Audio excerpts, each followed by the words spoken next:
आप लोग अच्छी तरह जान रहे हैं कि कोतरे परियोजना में किस तरह हम लोगों के बीच में प्रबंधन का रवैया दिखा है। तो मैं आप लोग को बताना चाहेंगे इस मंच के माध्यम से कि सीसीएल प्रबंधन और साथ में जो आउटसोर्सिंग कंपनी के एमडीओ के द्वारा पूरे प्रशासन रामगढ़ जिला के सहयोग से विगत दिनों 23 तारीख को जिस तरह के उन लोगों ने रैयतों के साथ जबरदस्ती अपना काम चालू करने का जो प्रदर्शन किया था और हम लोग जिस तरह से तटस्थ रहे और अपने हक अधिकार के लिए जब तक नौकरी मुआवजा, चाहे वो गरमजरुआ जमीन हो, चाहे रैती जमीन हो, चाहे जंगल झाड़ जमीन हो, जब तक हम लोग रैयतों का डीसी के माध्यम से, एसडीओ के माध्यम से, एसी मैडम के माध्यम से जब तक हम लोग का सत्यापन नहीं हो जाता है तब तक हम लोग काम करने के लिए उनको नहीं अलाउ किए थे। लेकिन प्रशासन प्रबंधन के जो अड़ियल रवैया के चलते, किन्हीं चंद लोगों के चलते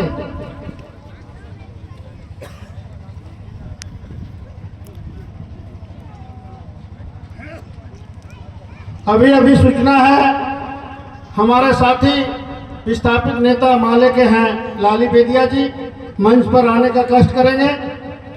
जहां भी मेरा आवाज जा रहा है लाली बेदिया तक मैं कहना चाहेंगे, आप लोग जिस तरह हम लोग मिल करके आज हम लोग 12वां दिन का धरना प्रदर्शन के माध्यम से आज जन आक्रोश सभा का आयोजन किए हैं। आज इस सभा में हम लोग को एकता का परिचय देते हुए आज सीसीएल प्रबंधन को आगाह करेंगे कि जब तक हम लोग का नौकरी मुआवजा आप नहीं देते हैं तब तक आप किसी भी तरह का खनन कार्य नहीं कर सकते, क्योंकि बगल में हम लोग पहले वासनी बना के देख लिए हैं। वासनी में हम लोग का 101 नौकरी का एग्रीमेंट हुआ था, उसमें अभी भी हम लोग का 16 नौकरी पेंडिंग है। और इस बीच में हम लोग कितने बार उस नौकरी के लिए एक एक करके अप्लाई भी किए हैं, लेकिन कोई ना कोई कारण से दरभंगाओं से पेपर घूम ही रहा है। आज केदला वासरी, जिस रास्ते से वासरी का प्रत्येक साल करोड़ों रुपए का यहां से सरकार का राजस्व का बेनिफिट होता है, लेकिन विकास के नाम पर सीसीएल प्रबंधन आज तक किसी भी तरह इस गांव को नहीं दिया।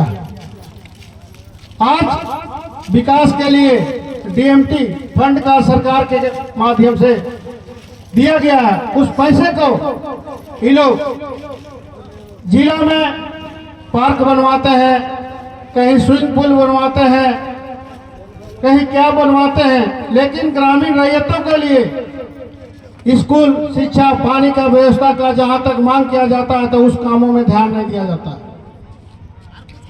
आज केदला वासरी एक ऐसा जगह है जो प्रदूषण का, यहां से दनिया तक नदी का काला पानी आज सिंचाई के लिए कितना हम लोग का उपयोगी था, लेकिन आज सीसीएल का रवैया ऐसा है कि इस चुटवा नदी का प्रदूषित कर रहा है। जबकि बार बार हम लोगों ने बोलते हैं कि चुटवा नदी को आप गंदा नहीं करेंगे, नहीं। बार बार जब जब हम लोग आंदोलन करते हैं तब तब बात उठाते हैं, तब तक ने ये लोग मिनट्स में ये बात जिक्र किया है कि हम लोग चुटवा नदी को नहीं प्रदूषित करेंगे, लेकिन भूल जाते हैं। तो आज मैं इस मंच के माध्यम से सीसीएल प्रबंधन को आगाह करना चाहते हैं कि सबसे पहले बसंतपुर में जो स्कूल नहीं है, आप स्कूल बनाने का काम करें। यहाँ एक बड़ा हॉस्पिटल का नहीं है, हॉस्पिटल बनाइए। और बच्चों का खेल कूद के लिए ग्राउंड नहीं है, ग्राउंड बनाने का काम करें। और आने वाला दिन में यहाँ बच्चे जितने पढ़े लिखे बैठे हुए हैं उसके लिए सीसीएल प्रबंधन प्रत्येक ईयर में उसका ट्रेनिंग करा करके कुशल करके उसको कहीं ना कहीं रोजगार दिलाने के काम करें। आज हम लोग सीसीएल का क्या फायदा हम लोगों का है? आज यहाँ से करोड़ों ये अपना यहाँ से कोयला लेकर के करोड़ों मुनाफा कमा रहे हैं, लेकिन हम ग्रामीणों को छोटा मोटा सेल के माध्यम से हम लोग को लाभान्वित हैं।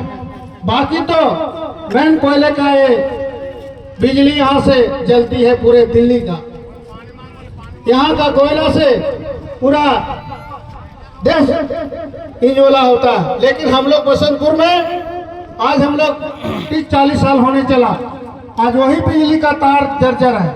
जबकि हम लोग पिछले साल आंदोलन के माध्यम से सीसीएल का आगाह भी किए थे और उस मिनट्स में लिखा भी है कि 6 महीना के अंदर में बसंतपुर गांव का जितने भी जर्जर बिजली तार है सारा चेंज हो जाएगा।